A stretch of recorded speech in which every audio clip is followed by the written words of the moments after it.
महाराष्ट्र के पुणे में लोकमान्य तिलक राष्ट्रीय पुरस्कार 2026 से सम्मानित होने के बाद राष्ट्रीय सुरक्षा सलाहकार अजीत डोभाल ने युवाओं को आजादी के सही मायने समझने का संदेश दिया। उन्होंने कहा कि आज के कई युवा ये मान सकते हैं कि भारत हमेशा से ऐसा ही था या आजादी का अर्थ केवल अपनी मर्जी से कुछ भी करने की स्वतंत्रता है, जबकि वास्तविक अर्थ इससे कहीं व्यापक है। डोभाल ने कहा कि लोकमान्य बाल गंगाधर तिलक ने देश की आजादी के लिए कठिन संघर्ष किया और राष्ट्र निर्माण की मजबूत नींव रखी। उन्होंने युवाओं से तिलक के विचारों, उनके जीवन और उस दौर की चुनौतियों को समझने की अपील की। उनके अनुसार इतिहास को समझकर ही आजादी के महत्व का सही एहसास किया जा सकता है। आज का दिन ये भी दिन है कि जब हमें स्वयं को फिर सोचने की आवश्यकता है। माननीय गृह मंत्री जी ने इस पर बल भी दिया कि उनकी प्रासंगिकता खत्म नहीं हुई है। आज भी जो उन्होंने कहा था, एक बार हर भारतीय को, विशेषकर हमारे युवाओं को ये सोचने की आवश्यकता है कि जिस मार्ग पर जो भारत की उनकी परिकल्पना थी वो क्या थी और क्या भाव था राष्ट्र निर्माण का। मैं इस पुरस्कार के लिए बहुत आभारी हूं, धन्यवाद देता हूं तिलक स्वराज संघ, लोकमान्य तिलक स्मारक ट्रस्ट को, और मैं इसे विनम्रता से स्वीकार करता हूं। मैं गौरवान्वित भी हूं और नतमस्तक भी।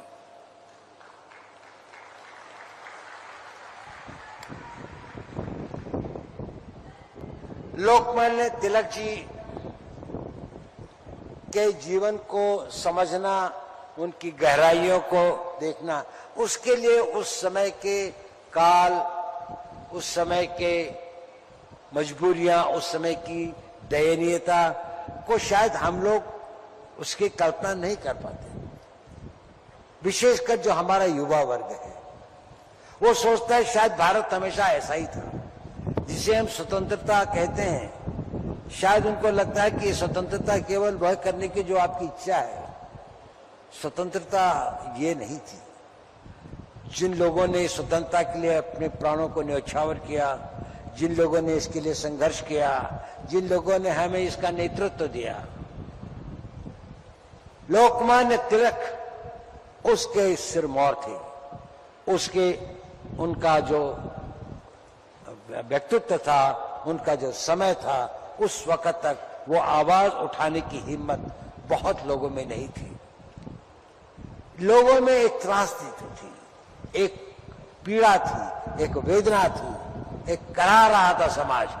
लेकिन जो चाहते भी थे कुछ बोलना, वो यही कहते थे कि हम किसी तरह से कोई रास्ता निकालें, बातचीत करके, इनके कुछ संयम का प्रयोग करके, लेकिन वो कठिन रास्ता मुकाबला करके और इसको जीत के ले।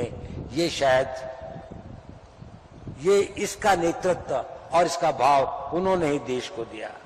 दास्ता की बेड़ियों को उन्होंने झंझोड़ने के लिए देश के युवकों और देश की जनता में एक नई चेतना और पौरुष का प्रादुर्भाव किया।